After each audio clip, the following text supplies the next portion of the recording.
എല്ലാവർക്കും നമസ്കാരം. നമ്മൾ 59-ാമത്തെ ദിവസത്തിലേക്ക് പാരായണ പ്രഭാഷണങ്ങൾ എത്തിച്ചേർന്നിരിക്കുന്നു. നാരായണീയ സാഹസ്രത്തിൻ്റെ 59-ാമത്തെ ദിവസം. ശ്രീ ഗുരുവായൂരപ്പ ശരണം. ദശകം 6-ലെ 4-ാമത്തെ ശ്ലോകം പാരായണ പ്രഭാഷണത്തിലേക്ക് കടക്കുകയാണ്. ശ്രീ ഗുരുവായൂരപ്പ ശരണം. കൃഷ്ണായ വാസുദേവായ ദേവകീനന്ദനായ ച നന്ദഗോപകുമാരായ ഗോവിന്ദായ നമോ നമഃ. കൃഷ്ണായ വാസുദേവായ ഹരയേ പരമാത്മനേ പ്രണതക്ലേശനാശായ ഗോവിന്ദായ നമോ നമഃ. ഗുരുഭ്യോ നമഃ. ശ്രീ ഗുരുവായൂരപ്പ ശരണം. 6-ാമത്തെ ദശകത്തിലെ 4-ാമത്തെ ശ്ലോകം. ത്വദ്ബ്രഹ്മരന്ധ്രപദമീശ്വര വിശ്വകന്ദ ഛന്ദാംസി കേശവഘനാസ്തവ കേശപാശാഃ ഉല്ലാസി ചില്ലിയുഗളം ദ്രുഹിണസ്യ ഗേഹം പക്ഷ്മാണി രാത്രിദിവസൗ സവിതാ ച നേത്രേ. ത്വദ്ബ്രഹ്മരന്ധ്രപദമീശ്വര വിശ്വകന്ദ ഛന്ദാംസി കേശവഘനാസ്തവ കേശപാശാഃ ഉല്ലാസി ചില്ലിയുഗളം ദ്രുഹിണസ്യ ഗേഹം പക്ഷ്മാണി രാത്രിദിവസൗ സവിതാ ച നേത്രേ. ശ്രീ ഗുരുവായൂരപ്പ ശരണം. ആദ്യമായിട്ട് വീഡിയോ കാണുന്നവരാണെങ്കിൽ ഈ ചാനൽ സബ്സ്ക്രൈബ് ചെയ്യുക. അതുപോലെ തന്നെ വീഡിയോസൊക്കെ ഷെയർ ചെയ്ത് ഈ ലോകത്തുള്ള സജ്ജനങ്ങളിലേക്ക് എത്തിക്കുക. അതുപോലെ തന്നെ ലൈക്ക് ചെയ്യുക, കമൻ്റ് ചെയ്യുക എന്നും കൂടി അഭ്യർത്ഥിക്കുന്നു. എല്ലാവർക്കും നമസ്കാരം. നാരായണ നാരായണ നാരായണ നാരായണ നാരായണ നാരായണ നാരായണ നാരായണ നാരായണ നാരായണ. ഹരേ രാമേതി കൃഷ്ണ ഇത് നാമ സങ്കീർത്തനം സദാലോകക്ഷേമായ കുറുവന്തം കേശവം സദ്ഗുരും ഭജേ. സർവമംഗളമംഗല്യേ ശിവേ സർവാർത്ഥസാധികേ ശരണ്യേ ത്രയംബകേ ദേവി നാരായണ നമോസ്തുതേ. പത്മജാദ്യർച്ചിതം ദേവം പത്മജാ പ്രാണനായകം പത്മനാഭപുരാധീശം പത്മനാഭം നമാമ്യഹം. ശ്രീകൃഷ്ണായ പരമഗുരവേ നമോ നമഃ. ശ്രീകൃഷ്ണാർപ്പണമസ്തു. ശ്രീ ഗുരുവായൂരപ്പ ശരണം. നമസ്കാരം. വിശ്വരൂപം അല്ലെങ്കിൽ വിരാട് സ്വരൂപം വർണ്ണിക്കുകയാണ് ഭഗവാന്റെ. എപ്രകാരമാണ് ഭഗവാൻ ഇവിടെ നിലകൊള്ളുന്നത്? ഇതിൽ ഏതെങ്കിലും പ്രതിഭാസങ്ങൾ, ഏതെങ്കിലും വസ്തുതകൾ ഭഗവാനിൽ നിന്ന് വേറിട്ടതാണോ? അപ്പോൾ ഏതെങ്കിലും സ്ഥാനങ്ങൾ ഭഗവാനിൽ നിന്ന് വേറിട്ടതാണോ? ഏതെങ്കിലും ജീവികൾ ഭഗവാനിൽ നിന്ന് വേറിട്ടതാണോ എന്ന് തുടങ്ങി ഭഗവാനിൽ നിന്ന് വേറിട്ടതൊന്നുമില്ല എന്ന് കണ്ടെത്തുന്നതിന് പകരം ഓരോന്ന് ഭഗവാന്റെ അംഗപ്രത്യംഗങ്ങളാണ് എന്ന് സ്ഥാപിക്കുകയാണ്. അതാണല്ലോ വിരാട് പുരുഷ വർണ്ണനം. അപ്പോൾ ആ വിരാട് പുരുഷ സ്വരൂപത്തിൽ ഉൾക്കൊള്ളാത്തത് ഒന്നുമില്ല. ഇന്ദ്രനും ചന്ദ്രനും എന്ന ഒരു ഭാഷയുണ്ടല്ലോ. സ്വർഗവും നരകവും ബ്രഹ്മാവും വിഷ്ണുവും എല്ലാം ഈ പരബ്രഹ്മ സമഷ്ടിയായ വിരാട് പുരുഷ സ്വരൂപത്തിൽ തന്നെ. അപ്പോൾ ഇതിൽ നിന്ന് വ്യത്യസ്തമായിട്ട് വേറൊന്നുമില്ല എന്ന് പറയണം. എല്ലാം ഇതിൽ ഉൾക്കൊള്ളുന്നു. ഇതിൽ നിന്ന് വ്യത്യസ്തമായിട്ട് വല്ലതും ഉണ്ടോ എന്ന് കണ്ടെത്തുന്നതിനേക്കാൾ നല്ലത് എല്ലാറ്റിനെയും ഇതിലേക്ക് ഉൾപ്പെടുത്തിക്കൊണ്ട് ചിന്തിക്കുകയാണ് നല്ലത്. ഇതിൽ നിന്ന് വേറിട്ട വല്ല വസ്തുക്കളുണ്ടോ എന്ന് ചിന്തിക്കുകയാണെങ്കിൽ അപ്പോൾ അങ്ങനെയാണ് വിരാട് പുരുഷനെ വർണ്ണിച്ചു വരണത്. അപ്പോൾ ഈ ഇന്നലെ പറഞ്ഞതുപോലെ ഇന്നലെ ഒരു ഫോട്ടോ എടുത്ത ഒരു ഗെറ്റപ്പ് മാത്രമേ, ഒരു ചിത്രം മാത്രമേ ഒരുപാട് അവതരിപ്പിച്ചിട്ടുള്ളൂ 3 ശ്ലോകങ്ങളിലൂടെ. അപ്പോൾ ആ ഗെറ്റപ്പിന് പുറമെ ഇനി അതിൻ്റെ ഉള്ളിൽ എക്സ്റേ എടുക്കുകയാണ്. ഇന്നലെ പറഞ്ഞു ഫോട്ടോയുടെയും എക്സ്റേയുടെയും വ്യത്യാസം പറഞ്ഞു. അപ്പോൾ ഫോട്ടോ ആണ് ഇന്നലെ എടുത്തിരിക്കുന്നത് വെച്ചാൽ ഇന്ന് എക്സ്റേ എടുത്തു തുടങ്ങുകയാണ്. അത് ആ എക്സ്റേയുടെ ഉള്ളിൽ കിട്ടുന്ന എന്തൊക്കെയാണെന്നുള്ളത് വിശദീകരണങ്ങൾ ആണ് ഇനിയുള്ള ശ്ലോകങ്ങളിൽ.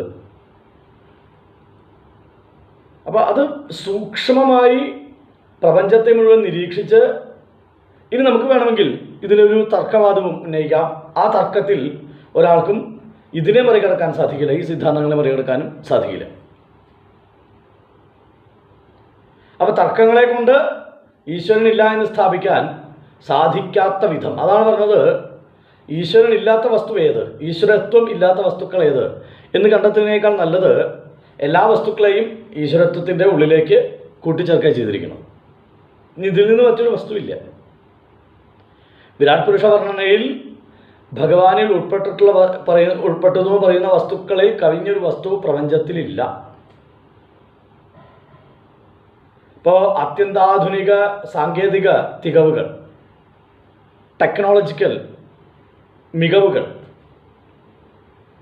ഇതൊക്കെ ഭഗവാനിൽ ഉൾപ്പെട്ടതാണോ? എന്തായാലും സംശയം. നമ്മളിവിടെ സംസാരിക്കുന്നത് അങ്ങ് വിദേശത്തിരുന്ന് കേൾക്കുന്നുവെങ്കിൽ ഈ പോകുന്ന ശബ്ദവീചികൾ അതാരുടെ സ്വരൂപത്തിൽപ്പെട്ടതാ?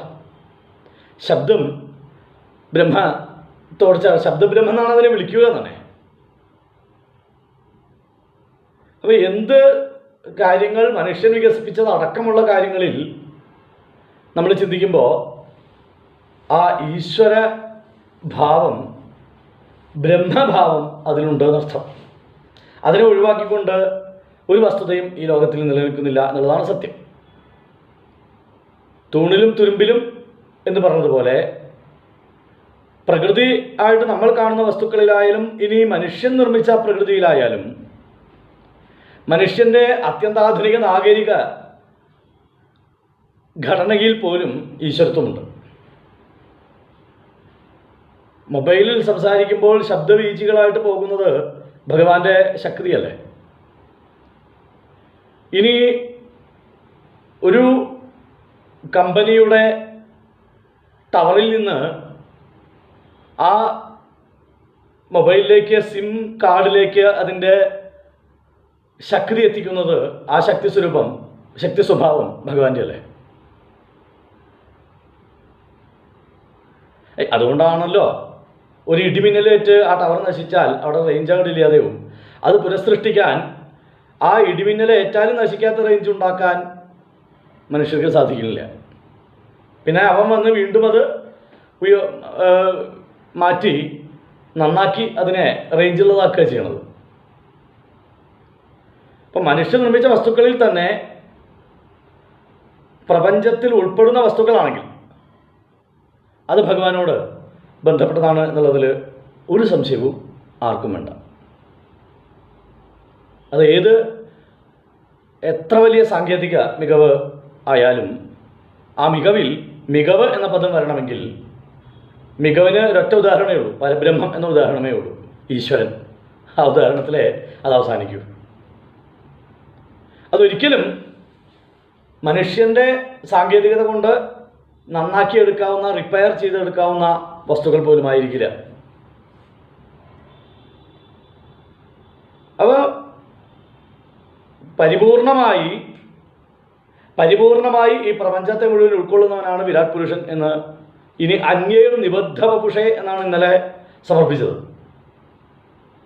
മറ്റുള്ള വസ്തുക്കളാൽ നിബദ്ധമായ ശരീരത്തോടു കൂടിയവൻ.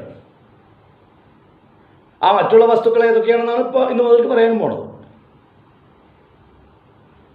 അപ്പോൾ ആ മറ്റുള്ള വസ്തുക്കൾ മനുഷ്യന് ജീവിക്കാനുള്ള സാഹചര്യം, ജീവിക്കാൻ വേണ്ട സിദ്ധാന്തങ്ങൾ എല്ലാം അതിൽപ്പെട്ടതാണ്.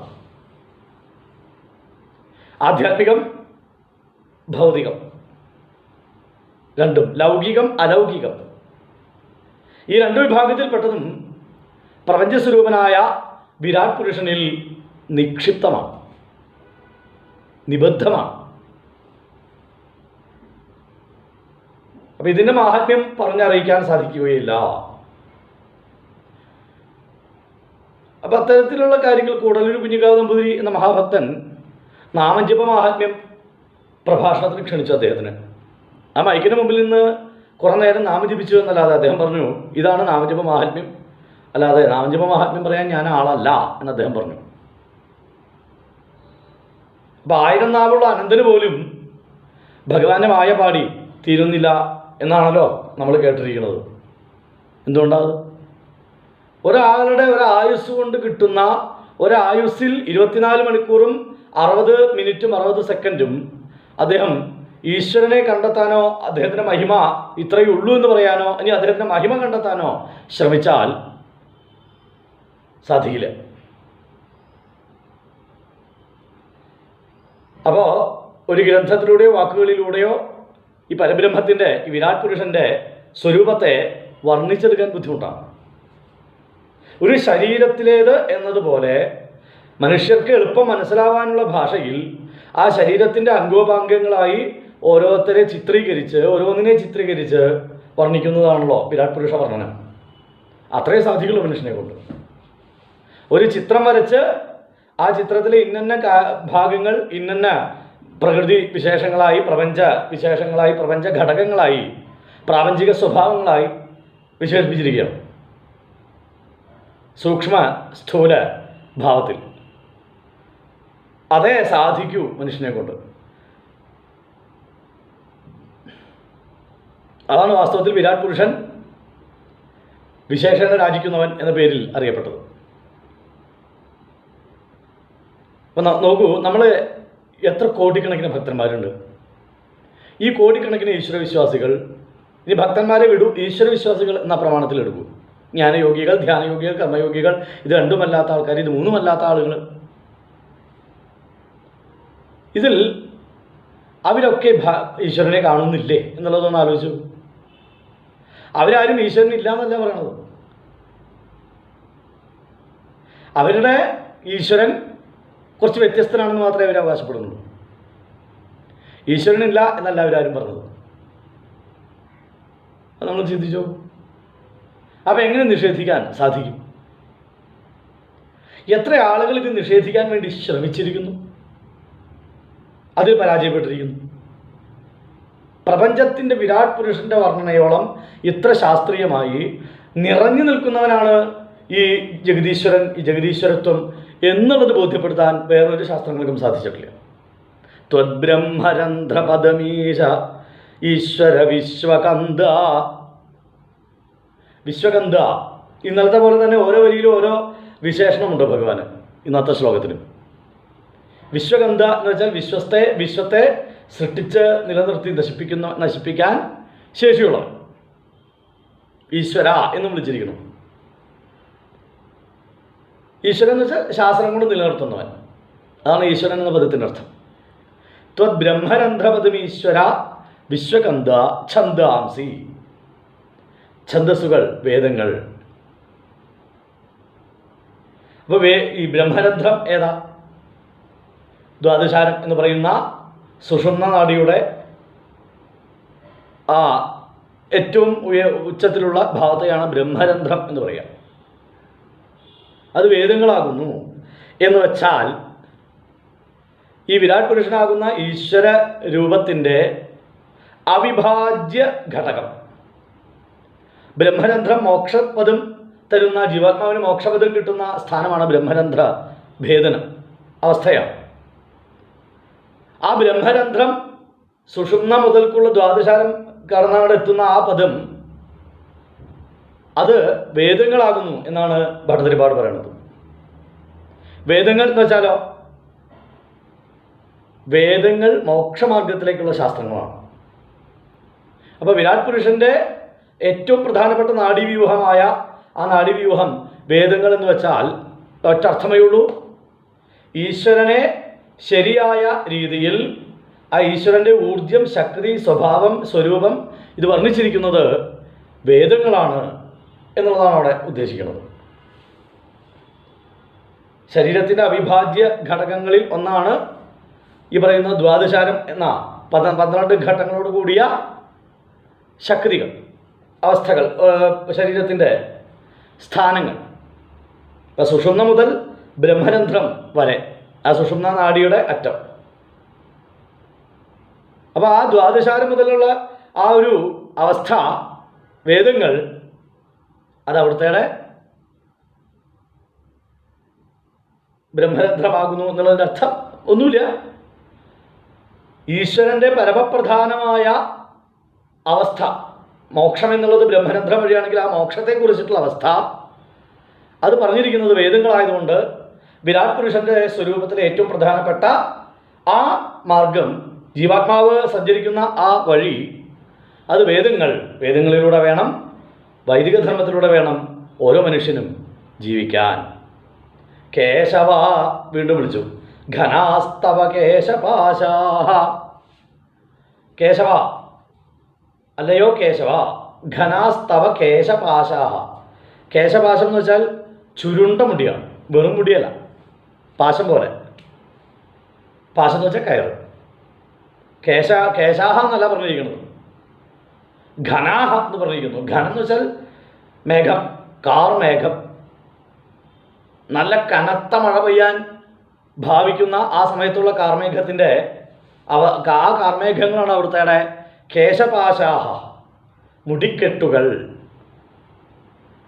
ആ മുടിക്കെട്ട് എന്ന് വെച്ചാൽ പാശം എന്ന് പറഞ്ഞാൽ ഞാൻ പറഞ്ഞില്ലേ, അതിങ്ങനെ ചുരുണ്ട മുടി, അത്രയും കറുത്ത നിറത്തോടു കൂടിയ വിരാട് പുരുഷനായ അവിടുത്തെ മുടി എവിടെയാ എന്ന് ചോദിച്ചാൽ, അത് കാർമേഘങ്ങൾക്ക് സൗന്ദര്യമുണ്ടെങ്കിൽ ആ മുടിയുടെ അഴകിനെ കുറിച്ച് ആർക്കും തർക്കമുണ്ടാവാൻ വഴിയില്ല. കാർമേഘം, ഇനി എങ്ങനെയാ അത് കാർമേഘം മുടി എന്ന് പറയാൻ കാരണം? കാർമേഘത്തിൻ്റെ ഭാവം എന്താണ്? കാർമേഘത്തിൻ്റെ ഭാവം പ്രകാശത്തെ മറയ്ക്കുക, ഇരുട്ട്. അപ്പോൾ ആ ഇരുട്ട് എന്ന് വെച്ചാൽ കറുപ്പ്. ആ കറുപ്പ്, പ്രകാശത്തെ മറയ്ക്കുന്ന കറുപ്പ്, ആ കറുപ്പ് ചിലപ്പോൾ നമുക്ക് പ്രകാശം തരുന്ന കറുപ്പുണ്ട്. കണ്ണടച്ചാൽ നമുക്കുള്ള കറുപ്പ് ആനന്ദം തരുന്ന കറുപ്പാണ്. ഘനാഹ എന്നാൽ അവിടെ മേഘത്തിന് പല പദങ്ങൾ പ്രയോഗിച്ചുവെങ്കിലും, പദങ്ങളുണ്ടെങ്കിലും ഇവിടെ പ്രയോഗിച്ചത് ഘനാഹാണ്. ഘനം എന്ന് വെച്ചാൽ തിങ്ങിയത് എന്ന് വെച്ചാൽ തിങ്ങിക്കൂടിയ. ആ ഘനങ്ങളാണ് അവിടുത്തെ കാർകൂന്തൽ. കാർകൂന്തൽ എന്ന് പറയാൻ വയ്യ. കാർ എന്ന് വെച്ചാൽ കാർമേഘത്തിലെ കാറാണ് അവിടെ ഉദ്ദേശിക്കുന്നത്. കൂന്തൽ, മുടി. അത്രയും ചുരുണ്ട് പാശം പോലെ കിടക്കുന്ന കാർമേഘങ്ങളുടെ സൗന്ദര്യം. നമ്മളൊരു വെയില് ഉഷ്ണമൊക്കെ കഴിഞ്ഞ് ആ മിഥുനത്തിൻ്റെ അവസാനം കർക്കിടകത്തിൻ്റെ ആദ്യമൊക്കെ ആയിട്ട് അങ്ങനെ കാർമേഘം ഇങ്ങനെ ചുരുണ്ട് കൂടുമ്പോൾ ഉണ്ടാകുന്ന നമുക്കൊരു അതിൻ്റെ സൗന്ദര്യവും അതിനൊരു സന്തോഷവുമുണ്ട്. അതാണ് ആനന്ദം തരുന്ന കറുപ്പ് എന്ന് പറയാൻ കാരണം. ആ സമയത്ത് ചൂടെല്ലാം മാറി ഇനി വെള്ളം ഇങ്ങനെ പൊഴിയാൻ പോവുകയാണ് എന്നുള്ള ഒരു സന്തോഷം നമുക്കുണ്ടാവാറുണ്ട്. അത് തന്നെയാണ് ഭഗവാന്റെ ആ കാർക്കൂന്തൽ കാണുമ്പോൾ നമുക്കുണ്ടാവുന്ന അവസ്ഥ. ഭഗവാന്റെ കാർക്കൂന്തൽ കാണുമ്പോൾ ആർക്കാ കണ്ണെടുക്കാൻ തോന്നുന്നു? ഇരുണ്ട് ചുരുണ്ട കാർക്കൂന്തൽ. അപ്പോൾ ഇത് സങ്കല്പിക്കാനാണ്. ആ കാർമേഘങ്ങൾ നിങ്ങൾക്ക് ആനന്ദം തരുന്നുവെങ്കിൽ ഭഗവാന്റെ മുടിയിഴകളും എല്ലാവർക്കും ആനന്ദം തരുന്നതാണ്. ആ മുടിയിഴകളായി നിങ്ങൾ കാർമേഘങ്ങളെ സങ്കല്പിക്കണം. അപ്പോൾ ആ ബ്രഹ്മരന്ധ്രം ദ്വാദശാരം, ആ ദ്വാദശാരത്തിൻ്റെ ഉച്ചത്തിലുള്ള ഉച്ചസ്ഥായിയായ ബ്രഹ്മരന്ധ്രം, ആ ബ്രഹ്മരന്ധ്രം വേദങ്ങളായി, ആ ബ്രഹ്മരന്ധ്രം എന്ന പദത്തിലൂടെയാണ്, അല്ലെങ്കിൽ ആ ദ്വാദശാരത്തിലൂടെയാണ് ജീവാത്മാവ് മുകളിലേക്ക് സഞ്ചരിക്കുന്നത് യോഗികളുടെ. അപ്പോൾ ആ ബ്രഹ്മരന്ധ്രം എന്ന് പറഞ്ഞാൽ ഏറ്റവും ഉച്ചസ്ഥായിയാണ്. അപ്പോൾ വേദങ്ങൾ അത്രയും പരമപ്രധാനമാണെന്ന് സൂചിപ്പിക്കുക. ഇപ്പോൾ വിശ്വഗന്ധ എന്ന് വിളിച്ചു. വിശ്വഗന്ധ എന്ന് വെച്ചാൽ പ്രപഞ്ചത്തിൻ്റെ അടിസ്ഥാനം. പ്രപഞ്ചത്തിൻ്റെ അടിസ്ഥാനം എന്നുള്ള അർത്ഥത്തിലാണ് വിശ്വഗന്ധ എന്ന് വിളിച്ചിരിക്കുന്നത്. ഈശ്വര എന്ന് വേറെ വിളിച്ചു, കേശവ എന്ന് വിളിച്ചു. ഇനി എന്തൊക്കെയാണെന്ന് പറയാം. അപ്പോൾ അംഗോപാംഗങ്ങളാണ് പറയണത്. ഉല്ലാസി ചില്ലിയുഗളം ദ്രുഹിണസ്യ ഗേഹം. ചില്ലിയുഗളം ഈ പുരികക്കൊടികൾ, കൺപോളകൾ അല്ല, ചില്ലിയുഗളം പുരികക്കൊടികൾ. ദ്രുഹിണസ്യ ഗേഹം. ദ്രുഹിണൻ എന്ന് വെച്ചാൽ ബ്രഹ്മാവ്, സത്യലോകം എന്നർത്ഥം. നല്ല ശിരസ്സായിട്ട് പറഞ്ഞു, പക്ഷെ ആ ശിരസിൻ്റെ സ്ഥാനം ഇവിടുന്നാണല്ലോ തുടങ്ങുന്നത്. ഉല്ലാസി ചില്ലിയുഗളം വൈദിക പ്രയോഗമാണ്. ഉല്ലസിക്കുന്ന ചില്ലിയുഗളങ്ങൾ എന്നുവെച്ചാൽ ഇളകിക്കൊണ്ടിരിക്കുന്ന. കണ്ണുകളിൽ ഭാവം വരുമ്പോൾ ഈ പുരികങ്ങളിൽ ആ ഭാവമാറ്റം വരുമല്ലോ. അപ്പോൾ ഉല്ലസിച്ചിരിക്കുക എന്ന് വെച്ചാൽ ആ പുരികം കണ്ടാൽ തന്നെ നമുക്ക് സന്തോഷമാവും. ഉല്ലാസി ചില്ലിയുഗളം, ഉല്ലസിച്ച് സന്തോഷിപ്പിച്ചും സന്തോഷിച്ചും ഇരിക്കുന്ന പുരികങ്ങൾ ദ്രുഹിണൻ്റെ ലോകം. ഗേഹം എന്നാണ് പറഞ്ഞിരിക്കുന്നത് ബ്രഹ്മലോകം. ബ്രഹ്മാവിൻ്റെ സ്ഥലം എന്ന് വെച്ചാൽ മതി. ബ്രഹ്മലോകം എന്നുള്ള അർത്ഥത്തിലേക്ക് എടുക്കേണ്ട. അത് ബ്രഹ്മാവിൻ്റെ സ്ഥലം. അപ്പോൾ ബ്രഹ്മരന്ധ്രം വേദങ്ങളായിട്ട് പറഞ്ഞു. പിന്നെ അതുപോലെ ശിരസ് അല്ലെങ്കിൽ മുടിയിഴകൾ മേഘങ്ങളായിട്ട് പറഞ്ഞു. പുരികക്കൊടികൾ ബ്രഹ്മാവിൻ്റെ വീടായിട്ടോ അല്ലെങ്കിൽ സ്ഥലമായിട്ടോ പറഞ്ഞു. പക്ഷമാണി രാത്രി ദിവസവും. പക്ഷമം എന്നുള്ളത് കൺപീലികൾ, കൺപോളകൾ. ആ കൺപോളകൾ രാത്രി ദിവസങ്ങൾ, ഒന്ന് രാത്രി ഒന്ന് പകൽ. അങ്ങനെ ഓരോന്നും നമ്മൾ കാണുമ്പോൾ കൺപോള അടയുന്ന സമയം രാത്രി, കൺപോളകൾ തുറക്കുന്ന സമയം പകൽ. അതെന്താ പറയാൻ കാരണം എന്ന് വെച്ചാൽ പിന്നത്തെ പറഞ്ഞു സവിതാച നേത്രേ എന്ന് പറഞ്ഞു. സൂര്യഭഗവാൻ 2 നേത്രങ്ങളായി വർത്തിക്കുന്നു. അപ്പോൾ ഈ സവിതാവിനെ കാണാതായിരിക്കുന്ന സമയമാണല്ലോ രാത്രി. അപ്പോൾ കൺപോളകൾ അടയുന്ന സമയത്ത് അത് രാത്രി, കൺപോളകൾ തുറന്ന സമയത്ത് പകൽ. അപ്പോൾ വക്ഷസ് കാണാതിരിക്കുന്ന ചക്ഷുസ് കാണാതിരിക്കുന്ന സമയം രാത്രി, കാണുന്ന സമയം പകൽ. രാത്രി നമ്മളൊക്കെ കണ്ണടച്ച് തന്നെയാണല്ലോ ഉറങ്ങാറ്. കണ്ണ് തുറന്നുറങ്ങുന്നവരുണ്ടോയെന്നറിയില്ല.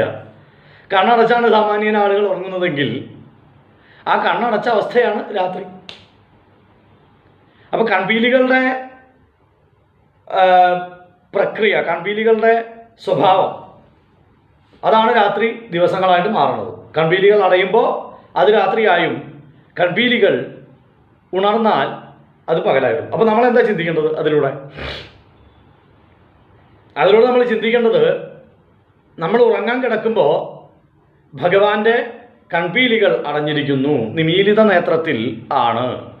ഉണരുമ്പോൾ അതുകൊണ്ടാണ് 2 തരത്തിൽ ഇതിനെ പലതരത്തിൽ വ്യാഖ്യാനിക്കാം. പകലാണല്ലോ നമ്മളെല്ലാവരും ഊർജ്ജസ്വലരായി കർമ്മങ്ങൾ ചെയ്യുന്നത്. ഭഗവാന്റെ കണ്ണുകൾ തുറന്നിരിക്കുന്ന സമയമാണ്, സൂര്യൻ ജ്വലിച്ചു നിൽക്കുന്ന സമയമാണ്. അതുകൊണ്ടാണ് പകൽ സമയത്ത് കൺപീലികൾ തുറന്നതാണെന്ന് സങ്കല്പിക്കേണ്ടത്. കുറച്ചൊന്ന് കൺപീലികൾ അടഞ്ഞ് ആ ക്രിയാത്മകത ലേശമൊന്നും ഇല്ലാതെയാവുന്ന സമയമാണ് രാത്രി. ആ രാത്രികളെ കൺപീലികൾ അടഞ്ഞ സമയമായിട്ട് കണക്കാക്കുക. കാരണം അവിടെ സൂര്യൻ മറഞ്ഞു. സൂര്യൻ എന്ന കണ്ണ് മറയുമല്ലോ കൺപീലികൾ അടയുമ്പോൾ. അപ്പം മനോഹരമായിട്ട് ഇതിനെ പറഞ്ഞിരിക്കുകയാണ്. ഓരോ ഭാഗങ്ങളെയും വേർതിരിച്ച്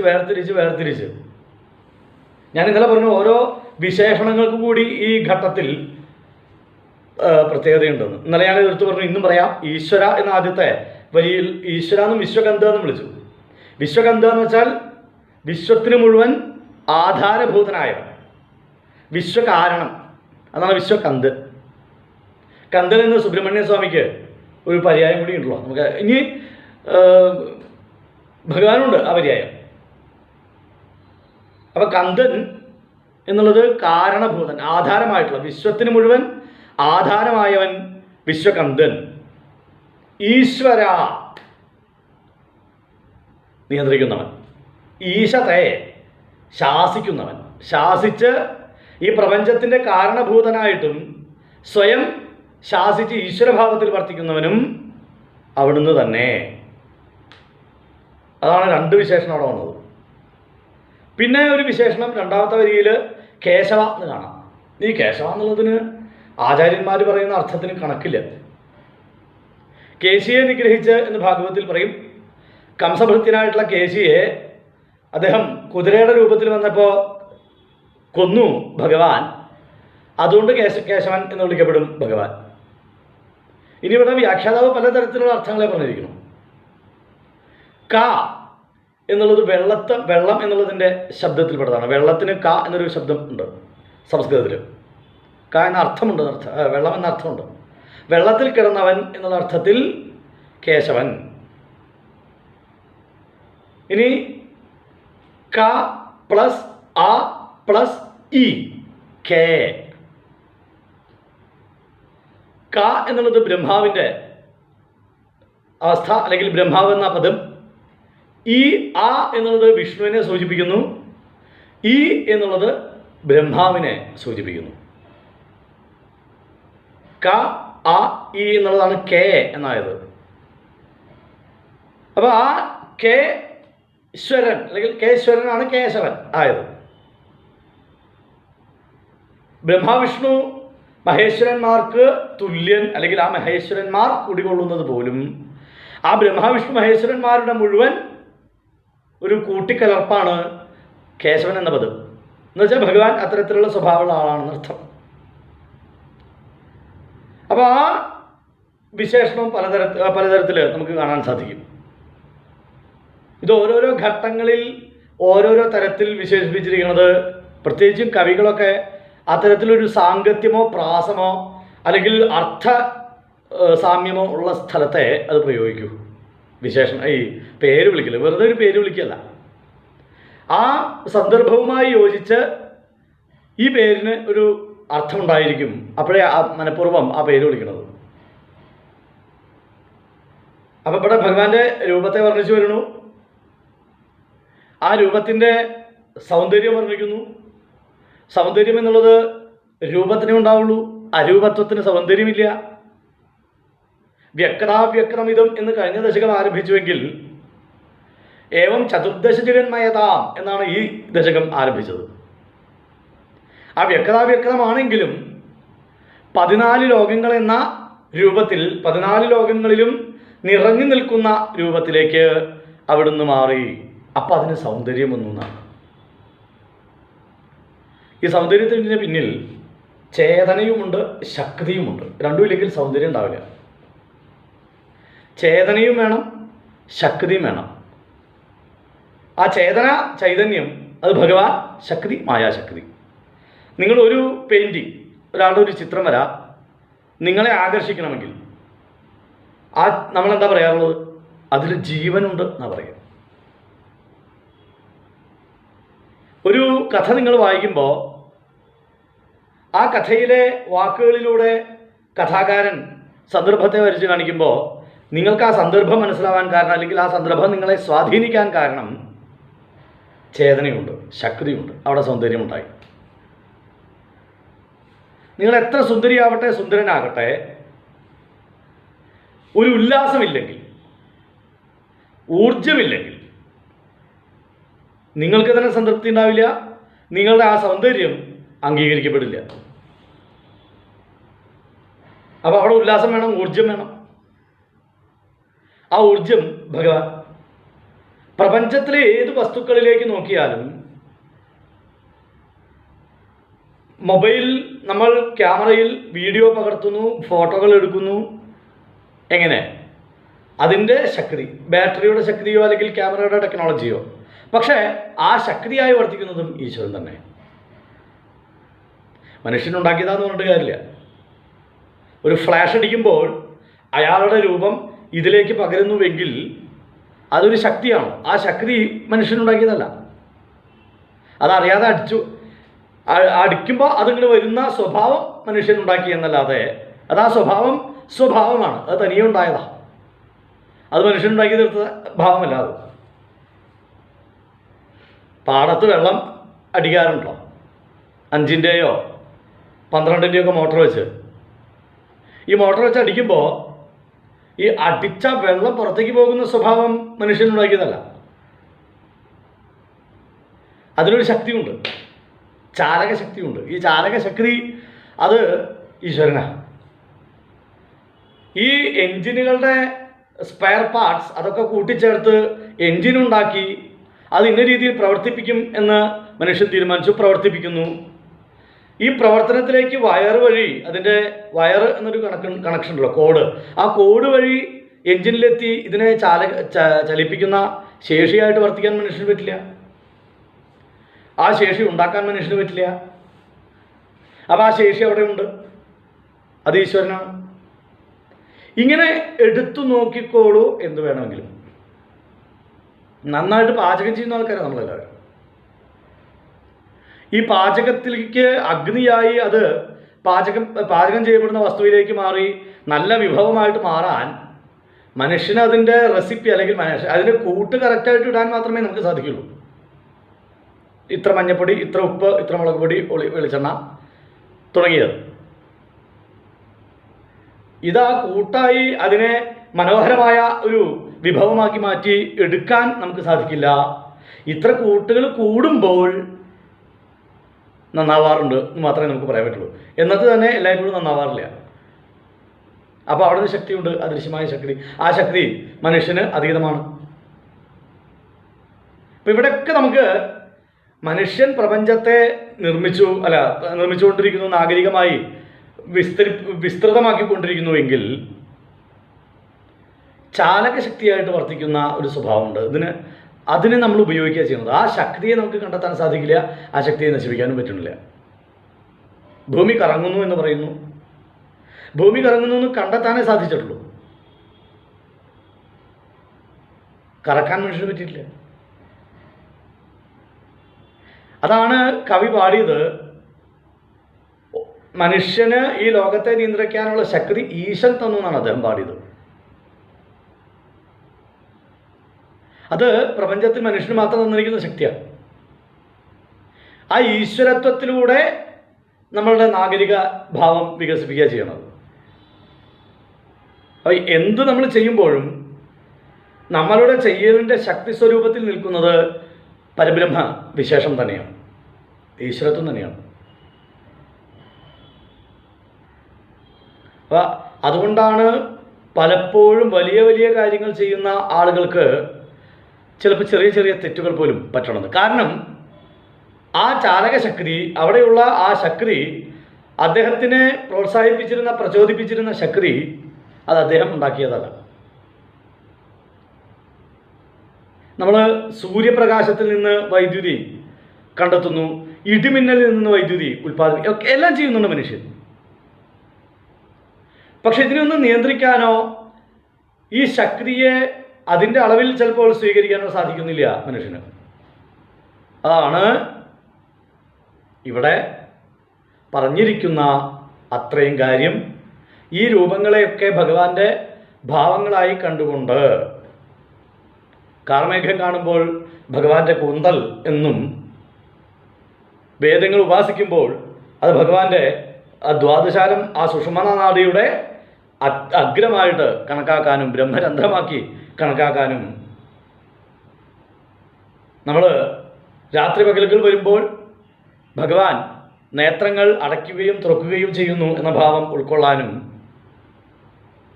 അതുപോലെ ബ്രഹ്മലോകത്തെക്കുറിച്ച് പറയുമ്പോൾ ഭഗവാന്റെ പുരികക്കൊടിയായി ആ ബ്രഹ്മലോകം വർത്തിക്കുന്ന ഭാവത്തെ ഉൾക്കൊള്ളാനും ഒക്കെ സാധിച്ചാൽ ഇതെല്ലാം ഭഗവാനോട് ബന്ധപ്പെട്ടതാണെന്ന് അപ്പോൾ നമുക്ക് അനുഭവത്തിലേക്ക് വരും. കഴിഞ്ഞ ശ്ലോകങ്ങളിലൂടെ പറഞ്ഞു ലോകങ്ങളുടെ അവസ്ഥ. അപ്പോൾ ഇവിടെയൊക്കെ ശക്തി എന്നൊരു വിശേഷമുണ്ട്, മറക്കരുത്. ചോദകം ആയിട്ടുള്ളൊരു വസ്തു, ചാലകം ആയിട്ടുള്ളൊരു വസ്തുവുണ്ട്, ഇത് മറക്കരുത് നമ്മൾ. ആ ചാലക വസ്തുവിനെ കണ്ടെത്താൻ ശ്രമിക്കലാണ് മനുഷ്യൻ്റെ ഉദ്ദേശം, ജീവിതോദ്ദേശം. മനുഷ്യ ശരീരം ഈ ജീവാത്മാവ് സ്വീകരിച്ചപ്പോൾ ഈ ശക്തിയെ അന്വേഷിച്ചാണ് അദ്ദേഹം ഈ ശരീരത്തിലെത്തിയത്. ഇനി ഈ ശരീരത്തിലെ കാര്യങ്ങൾ നോക്കൂ, വേറെ എങ്ങോട്ടും പോകണ്ട. ഇന്നലെ ഞാൻ പറയുന്നുണ്ടായി, ഇതിൻ്റെ ഉള്ളിലുള്ള അവയവങ്ങളുടെ പ്രവർത്തനം നിയന്ത്രിക്കുന്ന ശക്ക്. ഒരു ശ്വാസം അകത്തേക്ക് എടുത്ത് പുറത്തേക്ക് ഏത് സമയത്ത് ഇത് വരുമെന്ന് പറയാൻ പോലും മനുഷ്യന് ധൈര്യമില്ല. അപ്പോൾ ഉള്ളിലിരിക്കുന്ന ഈ ശക്തി സ്രോതസ്സായി വർത്തിക്കുന്നവൻ തന്നെ പ്രപഞ്ചത്തിൻ്റെ ബാഹ്യമായ കാലരൂപത്തിൽ ശക്തി സ്രോതസ്സായി വർത്തിക്കുന്നു. അപ്പോൾ ആ വിശേഷണങ്ങൾ ഭട്ടതിരിപ്പാട് തുടർന്നുകൊണ്ടിരിക്കുകയാണ്. ത്വദ്ബ്രഹ്മരന്ധ്രപദമീശ്വര വിശ്വകന്ത, അവിടുത്തെ ബ്രഹ്മരന്ധ്രമായി സുഷുമ്നാനാദിയുടെ അഗ്രമായി ശോഭിക്കുന്നത് ഈശ്വര നിയന്താവേ, വിശ്വഗന്ധ വിശ്വാധാരഭൂത, ഛന്ദാംസി വേദങ്ങളാണ്, കേശവഘനാസ്തവ കേശപാശാ, കേശവ ഘനങ്ങൾ മേഘങ്ങൾ അവിടുത്തെ കേശങ്ങളാണ്. ഉല്ലാസിച്ചില്ലിയുഗളം ദ്രുഹിണസ്യ ഗേഹം, പുരികക്കൊടികൾ ഇതാ ബ്രഹ്മാവിൻ്റെ വാസസ്ഥാനമാണ്.